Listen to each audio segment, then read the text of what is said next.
So I'd like to welcome everyone here. I'm Vince Negri from Game Ahead Consulting, and I've been invited very kindly by John and Stefan to host this session. I'll also be presenting briefly. With me is Roland Walker from chess.com, the Director of Research, and he's going to be presenting on what they've been doing to detect online cheating, mostly through analysis of the actual playing platform. I'll then briefly go through some aspects of the challenges that faced cheating detection, both technological and sociological, which I hope will lead nicely into a presentation by Joan Prades from Szuperchess, who are tackling the cheating angle from a slightly different direction by looking at player monitoring through audio and visual means. And I think there's a lot of complementary aspects towards the approaches from chess.com and Szuperchess. They're not really competitive, but hopefully collaborative. We should have some time for some words from Kenneth Reagan as well, but I would like to try and make sure that we have plenty of space for Q&A. Session I chaired this morning ran out of time, which was a shame because it was very interesting and we were hoping to have some Q&A and we didn't manage to do it. So without further ado, I'd like to turn the mic over to Roland so that he can kick things off. Hello, everyone. Sharing screen.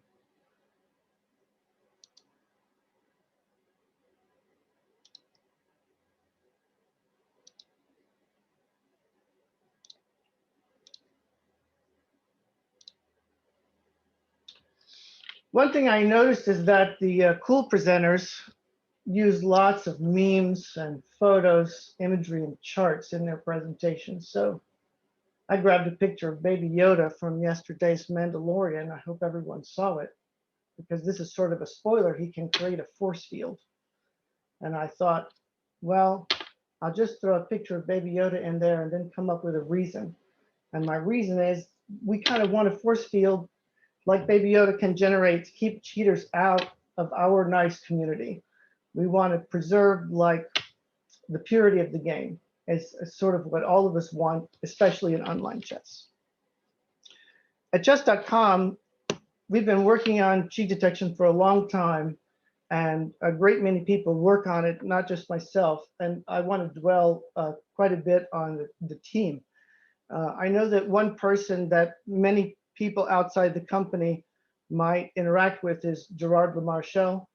He's our head of fair play and our chief cheat detective, fair play analyst, all around fair play enforcer and referee. He's a very strong chess player, but not titled. And he's very highly trained on how to interpret the statistics and so on that we generate. Richmond Holdren is another highly trained, full-time cheat analyst. He is, like Gerard, is fully qualified in the view of our company to consider the cases of cheating among titled players. We have a few other part-time and in-training analysts who we don't consider to be qualified for those toughest cases of cheat detection in the case of a titled player. We have a very large support team, all of whom have at least one toe in cheat detection, in the sense that these 15 or 20 people who work in support may forward cases of abuse and suspicious play to the cheat detection team. We also have a group of people, including myself, who work on algorithms and research to detect cheating and unusual behavior. Paul Terwilliger is the machine learning expert in the company and works about half-time in fair play cases and about half-time developing machine learning applications for other aspects of the company.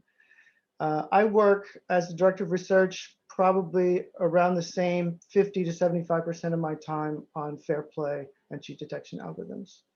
David George is a wonderful guy who I hope is with us.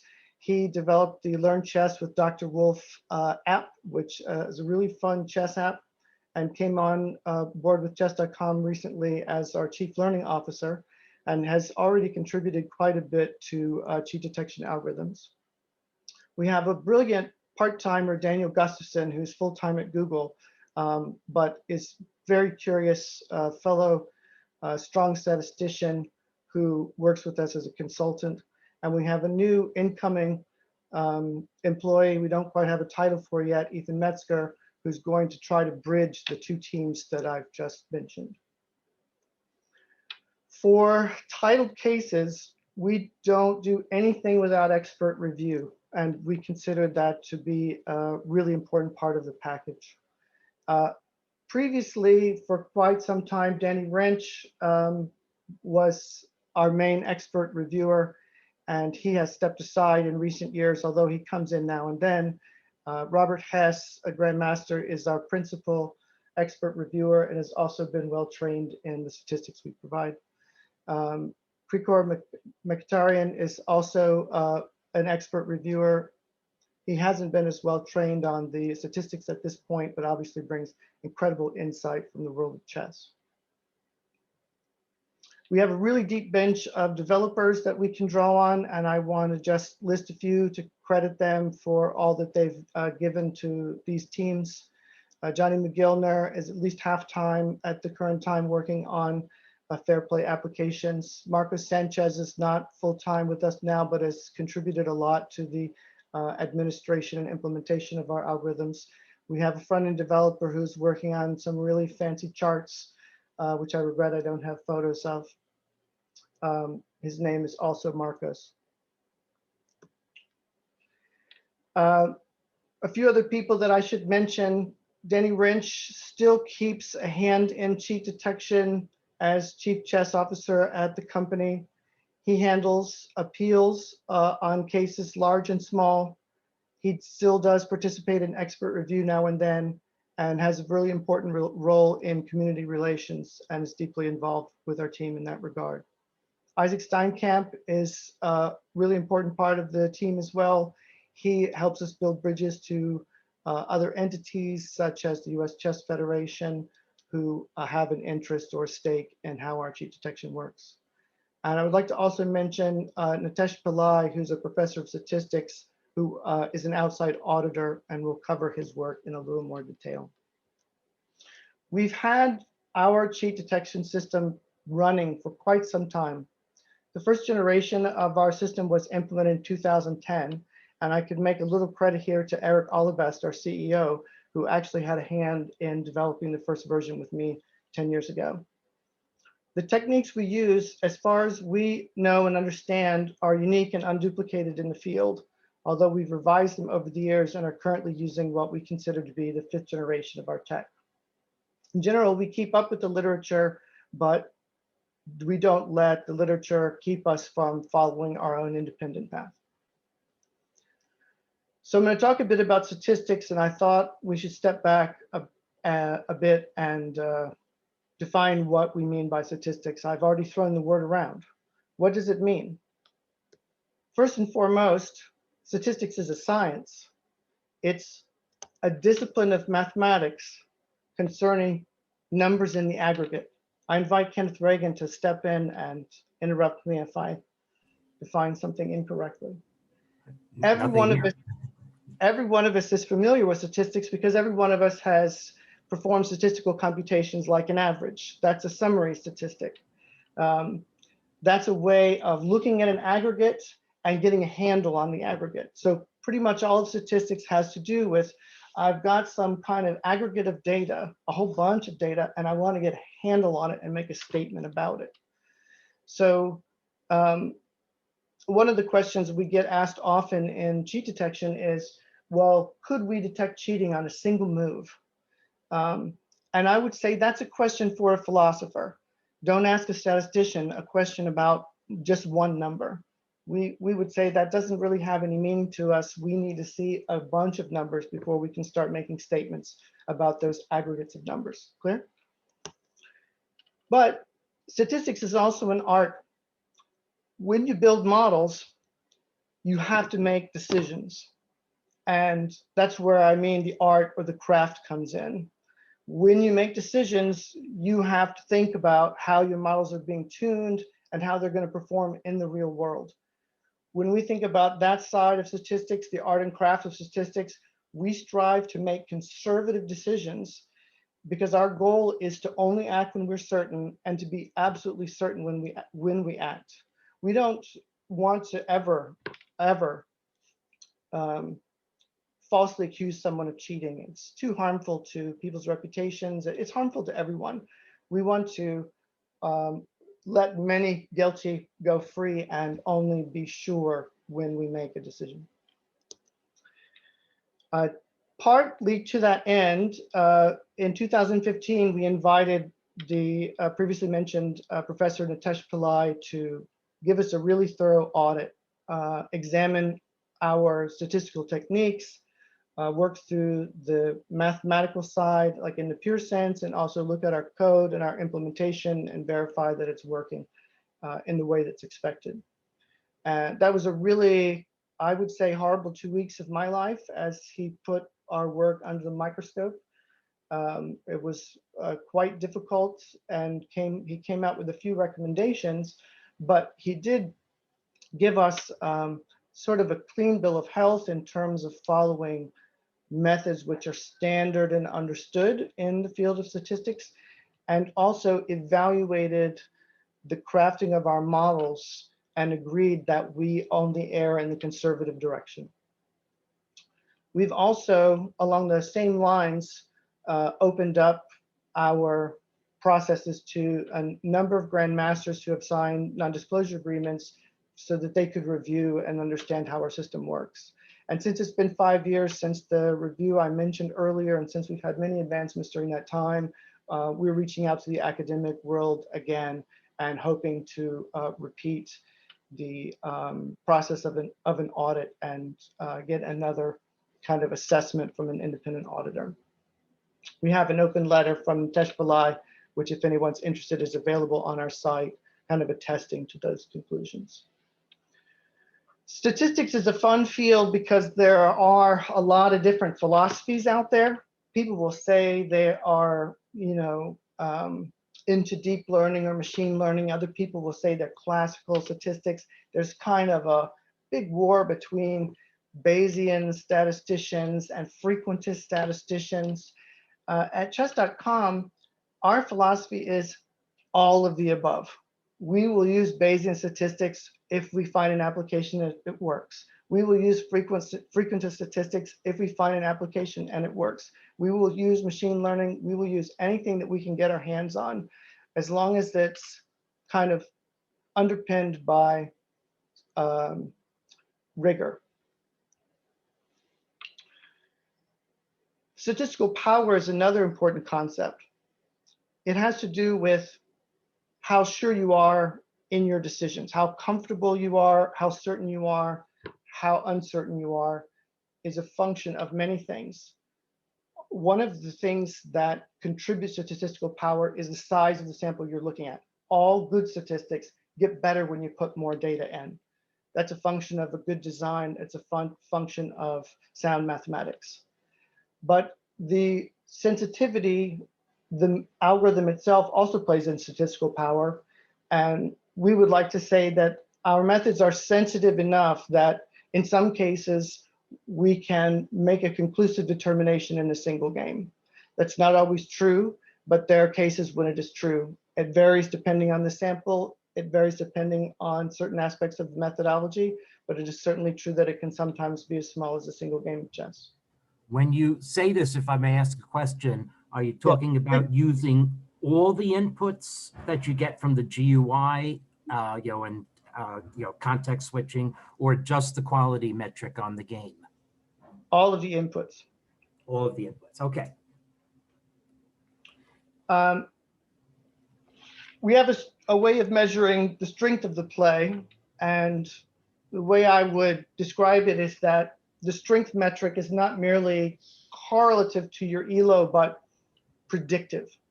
We can measure the confidence in our measurement of strength And I would say that is the key to doing good statistics. You have to be able to have not only numbers, but numbers about your numbers, numbers that explain how confident you are in your conclusion.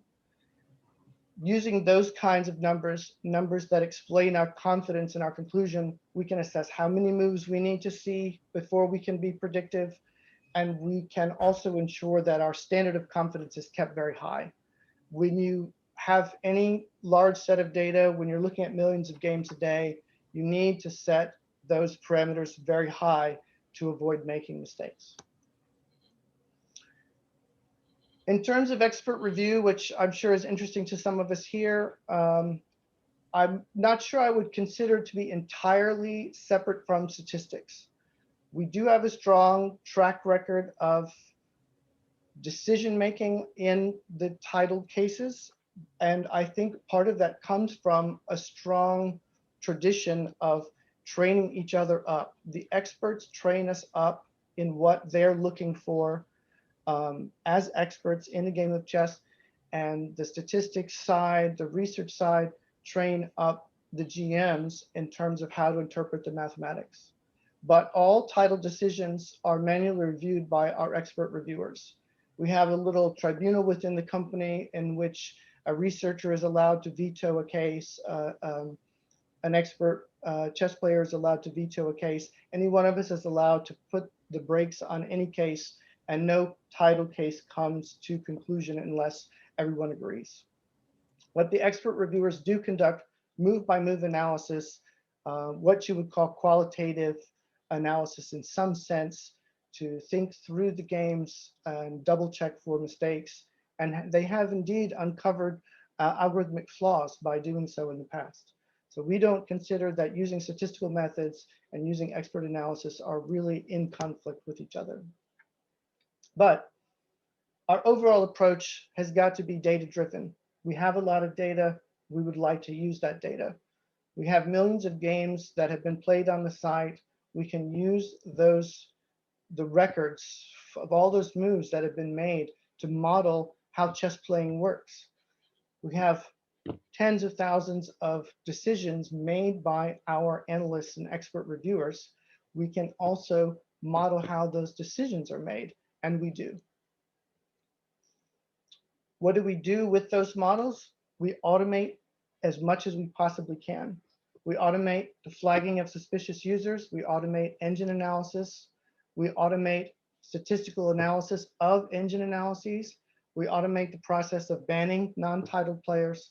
But again, titled players are always manually reviewed and never receive automated bans.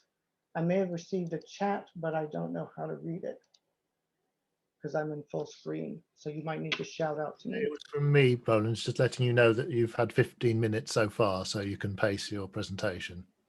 5 more minutes, right? If possible, yeah. No. The scale of our operation is such that we analyze about 20 to 25% of the games on chess.com. We've changed that up and down, trying to figure out what is the best, what is the ideal amount. We analyze every game from title tournaments for fair play violations. We make about 600 bans of ordinary title players, ordinary players per day, and about 30% of those bans are fully automated from end to end. We keep a lot of metrics on our internal performance. We try to make sure that all of the teams that I talked about at the beginning are metric driven.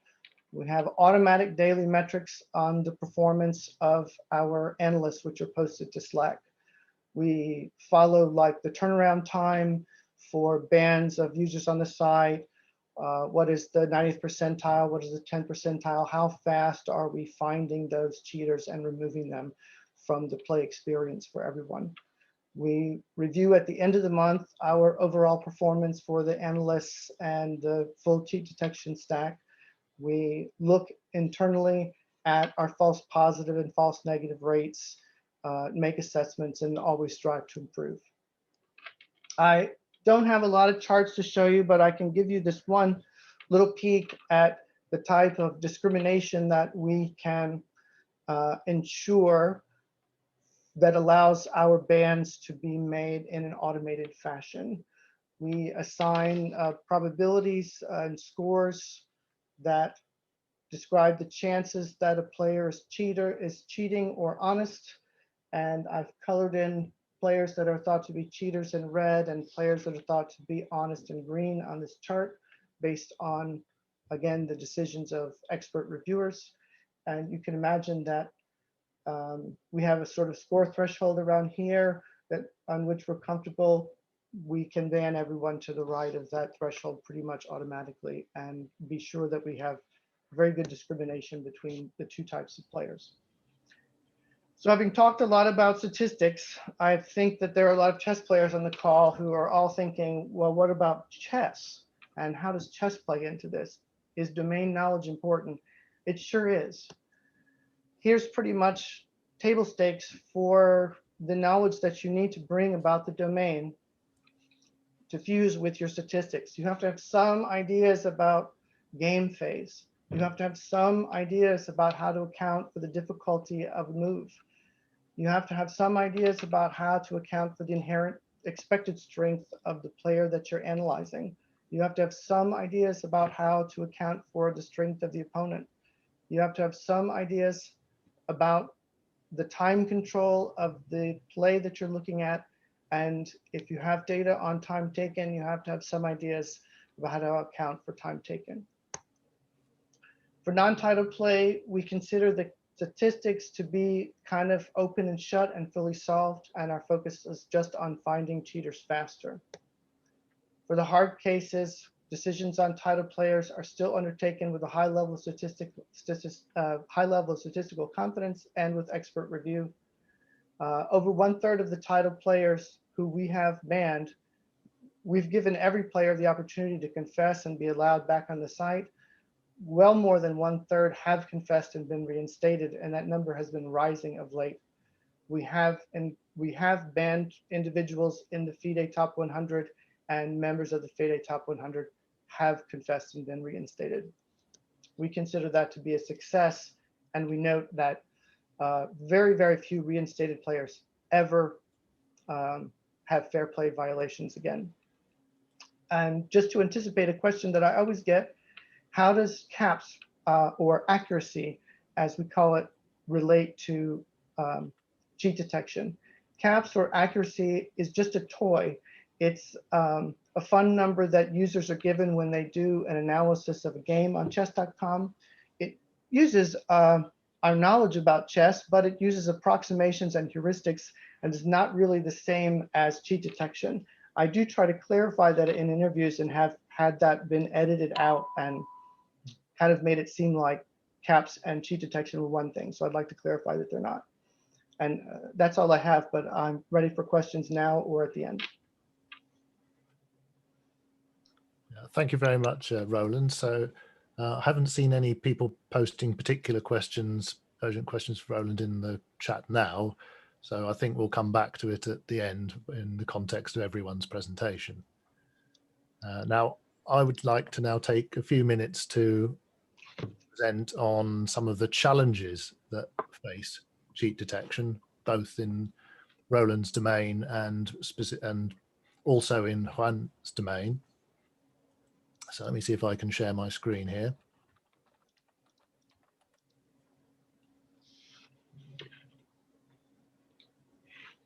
Hopefully you can see that. And my perspective is that, firstly, why do we care about cheating? And obviously we want to eliminate cheats because we all want fair competition.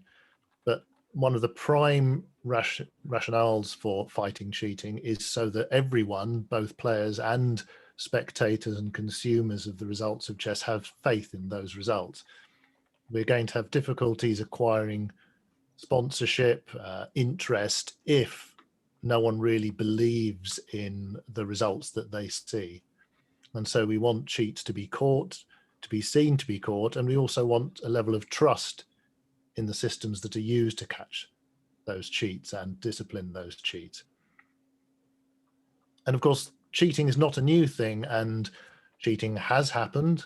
and we've always been worried about in over-the-board play. And as a result, we've all accepted quite a lot of process and concomitant cost for over-the-board play as a result of that. In high-level play, we play at controlled venues where players are only allowed to go into certain places, where equipment is supplied, where we have independent arbiters that are paid, and we enforce policies such as not having mobile phones in the playing arena. And as a consequence of this, players at the professional, semi-professional, at what we might call the serious rated play level, understand that there are expenses that they will incur, expenses of travel, for example.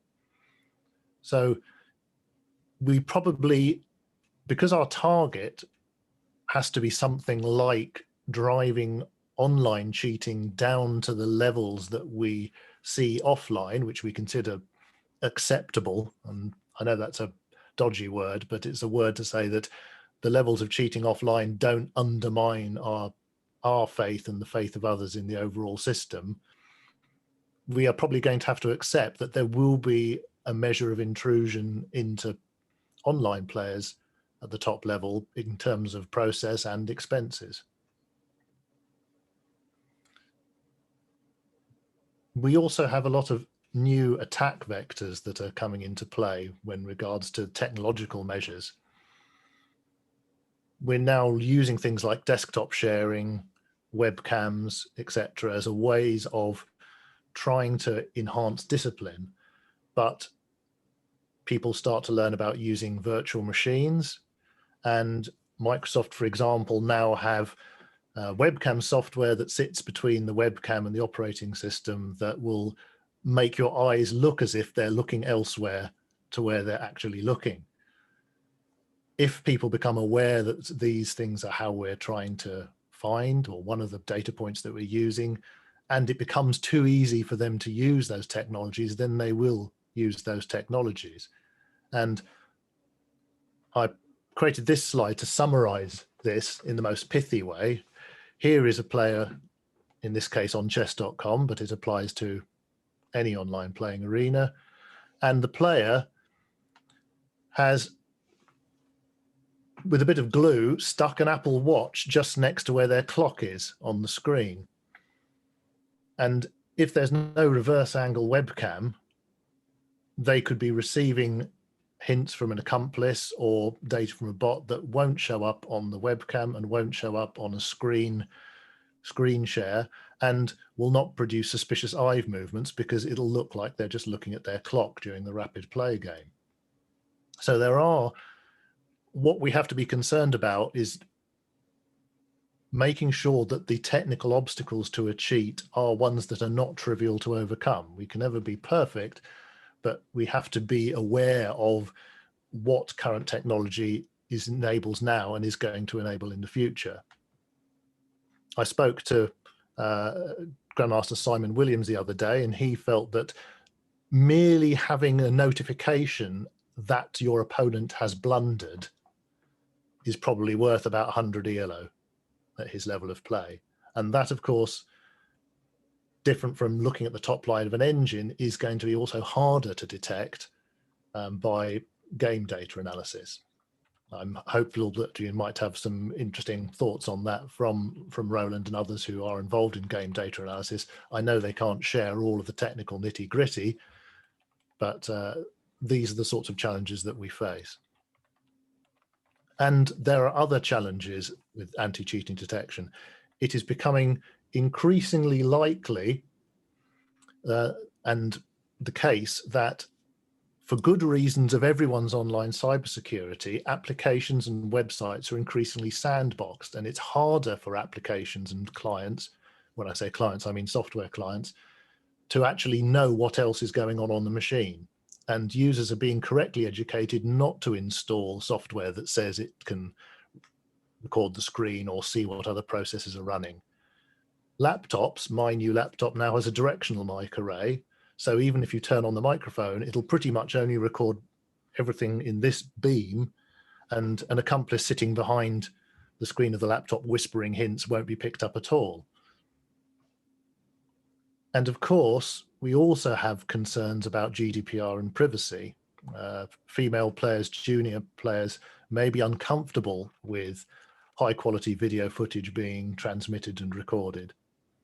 And we have to make sure that we proactively manage those concerns and mitigate them so that people do not silently exclude themselves from high-level chess because of those concerns. The worry is not that people will turn up and then complain, it's that they'll simply decide that they can't participate because of the demands of technology or levels of intrusion into their computers, their lives. We are starting to iterate towards, I mean, looking at everything that I've heard so far in this conference, a setup where we have at least one webcam, probably two, a microphone and screen sharing. And they all need to be recorded both locally and transmitted so that we have the ability to review footage after the event. And that also creates issues of data storage and GDPR and ensuring you have permission from players. But these are the things that we're now starting to face. And we probably have to bite the bullet and ensure that people are prepared to put up with this at the highest level of play, not obviously casual play, because otherwise it's going to be hard to convince other people that enough safeguards have been put in place. I'm mindful of time and I want to make sure there's enough time to Joan, so I am going to go fairly briefly through this. Another thing which came up is about people remaining on webcam view throughout the game. That's difficult and it may end up in having a consequence on the time controls that we're able to use in serious online play, because again of the difficulty of things being seen to be transparent and fair if players are allowed to leave the view of the webcam at a time of their choosing during the game. But what we want at the end, I think all of us here, is to have some sort of standardization between platforms so that players know that if they set something up, they'll be able to use it from one tournament to the other.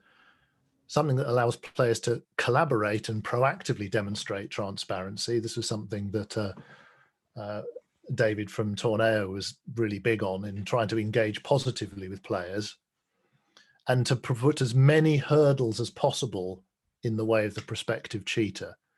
I think there's a lot of interesting possibilities in the chance to correlatively analyze many sources of data, to take data that is audio and visual and combine that with the data that we're also gathering from mouse clicking and the moves themselves, so that the end result is something that is more certain than any one single part of data could bring to bear. So that's my perspective, and thank you very much for listening. And at this point, I'd like to hand over to Joan from Szuperchess, who is involved in an interesting technology to try and standardize how audio-visual feeds are taken and managed from online tournaments. So, Joan. Hello, thanks, Vince, for the introduction. I will share my screen.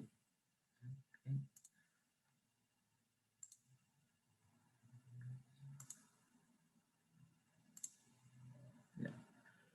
Okay, I hope you are watching at it. Oh, sorry. Okay, so hello everyone. My name is Joan. I'm the founder of Szuperchess, and I'm going to talk about the system that we've created to effectively control cheating in online chess tournaments, and also the story of our company. First of all, what's Szuperchess? So we are a recently founded startup. Actually, it's 5 months since we incorporated the company, and we've created a system which records every single player face, audio, and screen during the whole tournament. And on the other hand, we have artificial intelligence, which is analyzing all the recordings and audio during the whole tournament, and it's sending automated alerts to the referees when we detect a suspicious behavior. So for instance, if the player is not watching at the board, or if there's someone in the room who is helping him, or if the player is using some prohibited programs, and so on. Our goal with our project is to help referees and organizers so that they can make well-founded decisions when it comes to determine whether or not a player have been cheating, by giving them a lot of factors, a lot of data, so that they can make this well-founded decision. And also to protect players and to create a really safe environment for them, so that the only concern when they are playing in an online tournament is to enjoy by competing on it, which is what it should be. And we are also combining, we are also balancing between security and also doability, like comfort for the players. So we are not requiring any big effort, like having another camera or things like that, which it may be a problem for some players, because in their room we don't have the enough space and so on. So it's like putting more problems for them. So we are only requiring them a computer with a camera and a microphone, which are working properly, and that's it. So yeah, our final goal is to make possible the organization of secure online tournaments, to make it to make them as secure and the live ones, or even more. So for the referees, it's quite easy to use, because we don't require them to download any kind of software. So the whole management is through our website, and you can see in this interface, the referees will be able to watch at every player face, screen, and audio, and so on. It's appearing the alerts here, and we also have a general panel where we are sending the alerts in real time to the referees. And after the tournament, it's everything recorded, so that as being said before, we can check everything after the tournament in case there's some specific point that we want to review, and so on. And regarding the alerts, we cannot talk much about how the system works itself, because that's a part of the know-how of the company, but we are sending gaze, stress, audio alerts, but also if the player is using some kind of bots or prohibited programs or tools like WhatsApp or Facebook, and so on. For the players, it's also quite easy to use because they only have to install the software. They just log in, and after 30 seconds or 1 minute, we check that everything is working well, their camera, their screen sharing, audio, and so on. And they just have to forget about the software during the whole tournament. They can just minimize it and play the tournament, and that's it. And when the tournament finishes, they just need to close it, and that's it. Well, so having said this, I would like to introduce about the story of Szuperchess, how we came up with this project, all these steps we took, and how we pivoted it. So our initial idea was to solve my own need, because when I entered the university, I didn't have that much time to play live tournaments, because it took too much time and money also. So my idea was to create a platform which was exclusively focused in organizing online tournaments, but the professional ones, like the live ones, where you pay for an entry fee and you compete for the prizes, and so on. So I was doing my market research, and we were working a lot on that, but then the pandemic arrived, and it changed the lives of everyone, so we had to adapt, as everyone had to. So during the pandemic, we organized many online tournaments, and we validated that the idea made sense. So there were many players playing on the tournaments. They liked that, they repeated it, but as you will know, we were not the only ones doing that. So there were many people who were organizing online tournaments during the pandemic. So I was thinking, okay, so we need to differentiate somehow. We need to create a value to the chess world in order to be able to enter to the market, right? Because we are in a boom, which have been exponentially growing during the last months, but it will keep growing from now on. There are millions of daily games played and thousands of tournaments organized, which are becoming more professional every day because it involves prices and so on. So we needed to create something helpful and really valuable for the chess world. So in order to create this value for the chess world, we needed to solve the biggest problem. And it's not a secret that the biggest problem in the chess world nowadays are those players who want to win the prizes at any cost, right? So the number of cheaters have been grown exponentially during the last months. And one fact that marked me a lot was that in one of my tournaments, I had one player that we caught him cheating. And I told the guy, so, okay, it's clear that you cheated.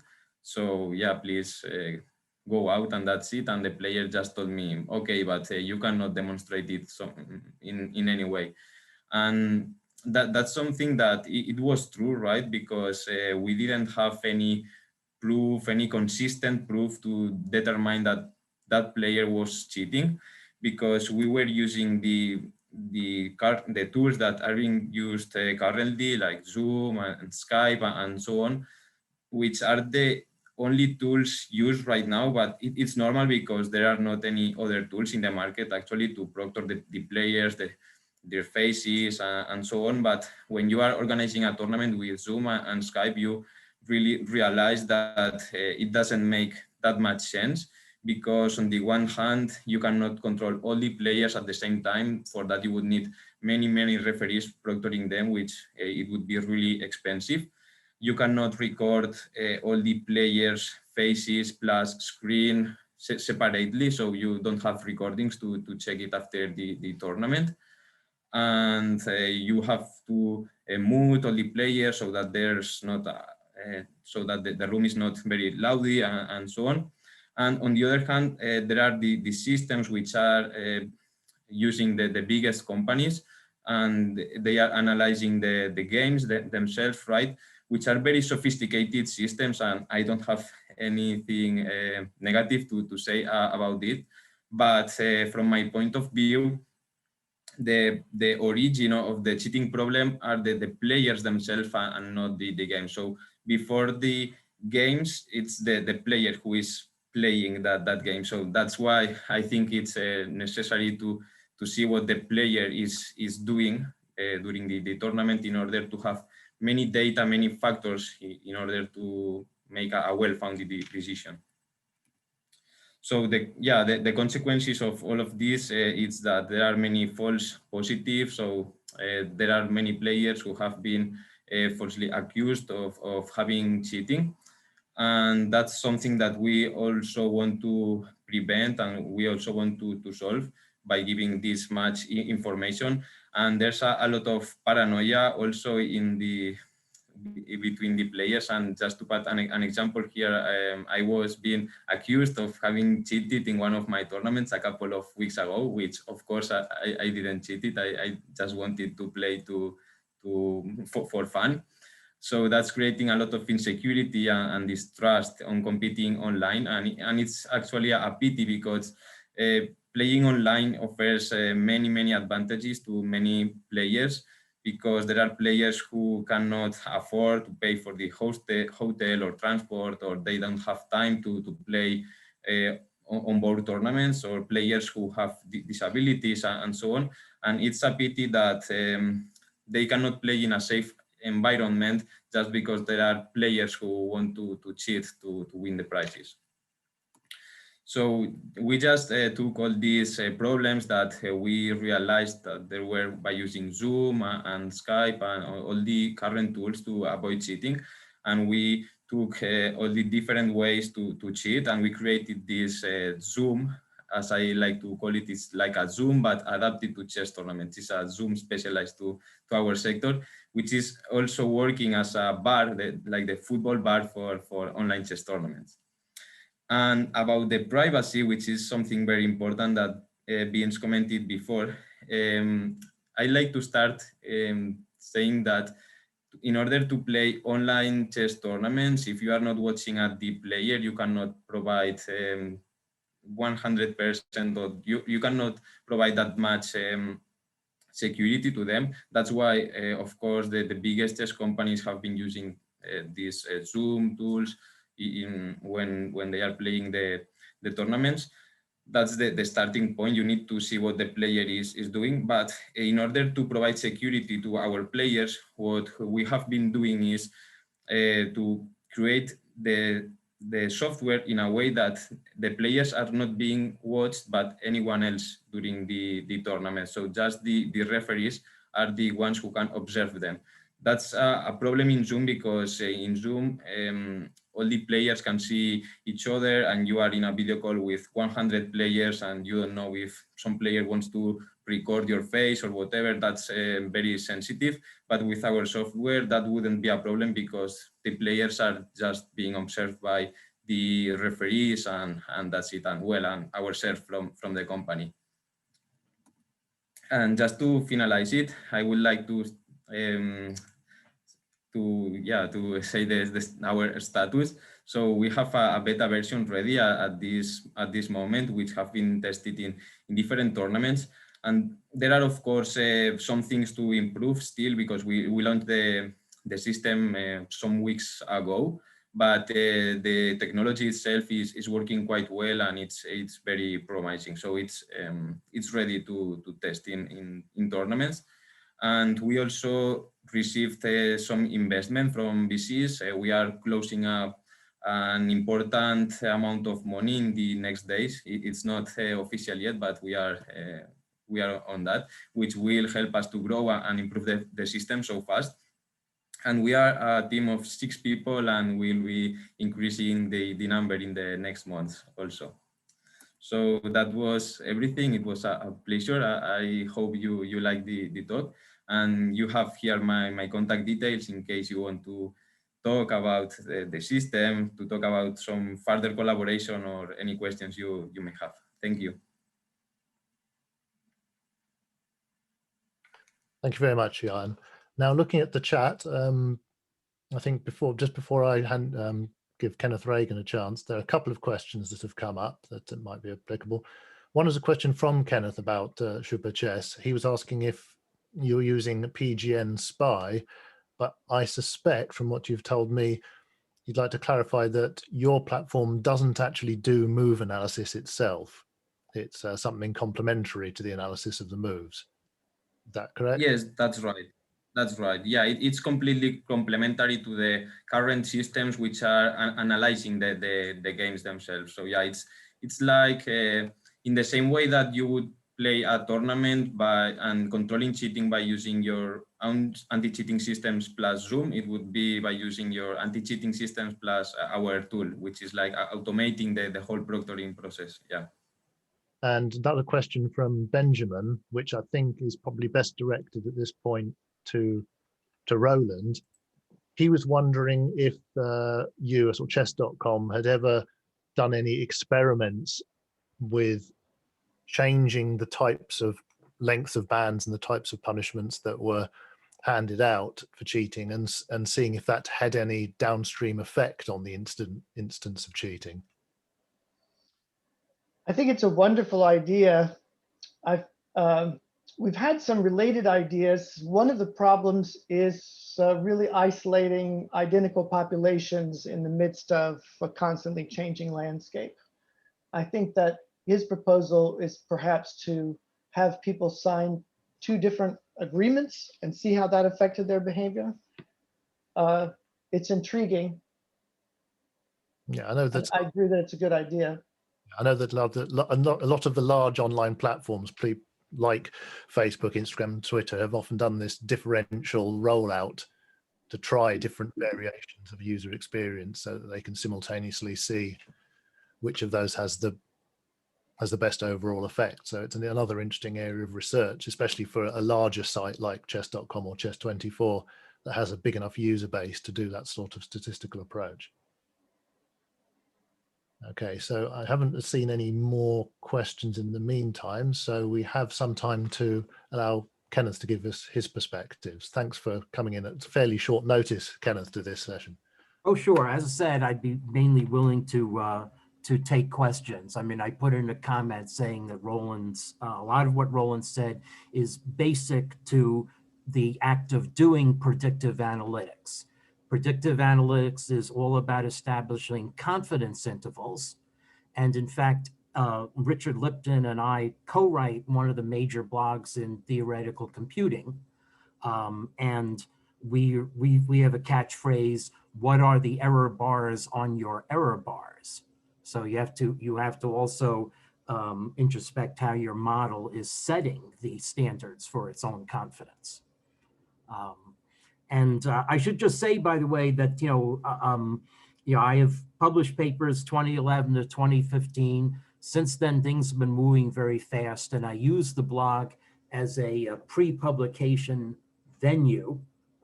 It does get a wide readership, and there's one general academically relevant theoretical topic that I can quickly show if you allow me to share my screen. So let's see. So this is so just to show you the kind of research that's involved in.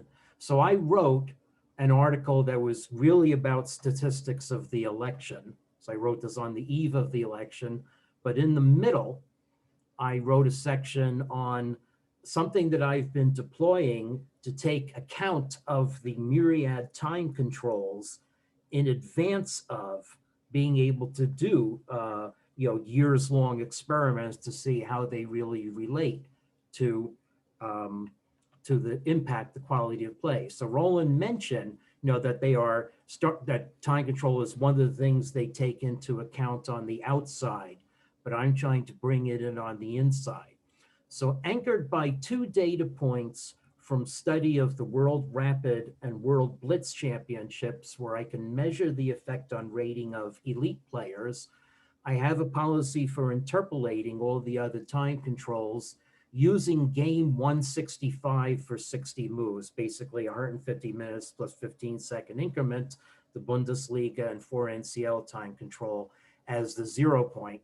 It's midway between game 150 opens and game 190 elite tournaments. And using analysis of some of chess.com's own tournaments that I am quite convinced were completely clean, so reliable as data for the lower time controls. I've gotten some mathematical confirmation on these curves and now employ the knowledge. Now this is pre-publication. It's going to take a while to publish this, but this is a general question in chess that I've asked people if there is a publication record on, and there doesn't seem to be, which is how does the faster time control impact the objective quality of play? And if any of you panelists know of other work, I'll be happy to hear it.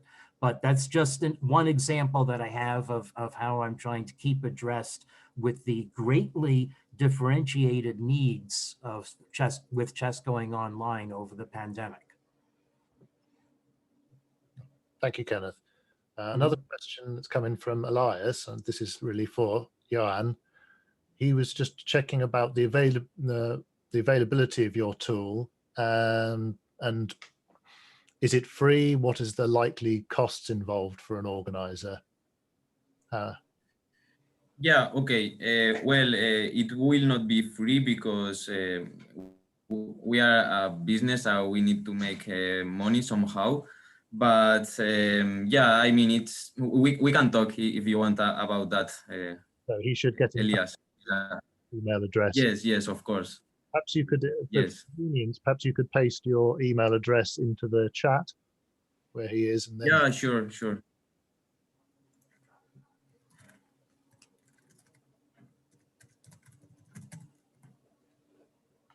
Thank you. Okay.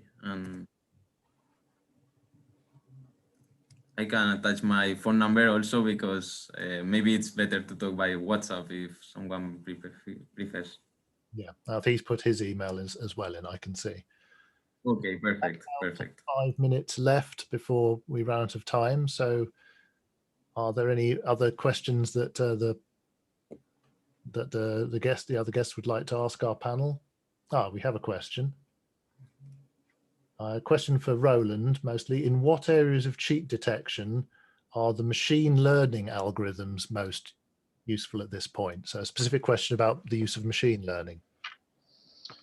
Right. I'd like to answer, but I think it's going to border on things that we don't want to discuss. Largely, we would like to discuss more of how it works, but we feel that if you really start describing the details of how the algorithm works, you would give cheaters a map of how to try to defeat it. And I think that I won't be able to give a good, meaningful answer to the question of where machine learning is most useful in the algorithm at this point. Okay. If I may, perhaps a slightly vaguer version of the same question. Are you able to say that, in your opinion, machine learning is going to open up new complementary avenues into cheat detection, that it will be able to detect cheats that your existing statistical techniques, cannot reach? I think it does, and it will. I mean, I came from a more classical training, so I had to be dragged kicking and screaming into the new world of deep learning and machine learning. But I think it does have applications, as just by the simple logic that we understand that AlphaZero is opening new areas up in engines, and analysis of chess games is based on engines. Ergo, deep learning has a place in analyzing chess games. Thank you. I can answer that question for Roland. The major drive to improve my own statistical power has been trying to improve my prediction of players making inferior moves. There is a new paper by people at Cornell in Toronto and Microsoft about using machine learning, neural net techniques, to try to predict blunders on the board. It has the advantage that it can organically use characteristics of chess that I deliberately don't use in order to avoid bias. I use just the way move values change over time to judge what moves might look attractive, traps that might catch a beginner or might even catch a world champion. And machine learning can do an organic, unbiased appraisal of just the way squares look on the chessboard, missing, retreating moves, those kind of factors that a purely value-based approach doesn't take into account, and thus perhaps improve the prediction of blunders, which then increases your statistical power. Yeah, very interesting perspective, Kenneth. And with that, I'm afraid I think we are out of time. Thanks very much to my panel for giving us their valuable perspectives, and thanks to all of you for attending this. It's obviously a very interesting and very current topic. We could easily have spent double the time on our presentations and on our Q&As, but time is, as always, our enemy. And I hope that you'll enjoy the rest of the conference and get in touch with each and every one of us if you want to have a more detailed discussion about the topics that we've touched upon in this discussion. So with that, I'd like to give a virtual round of applause to all our presenters.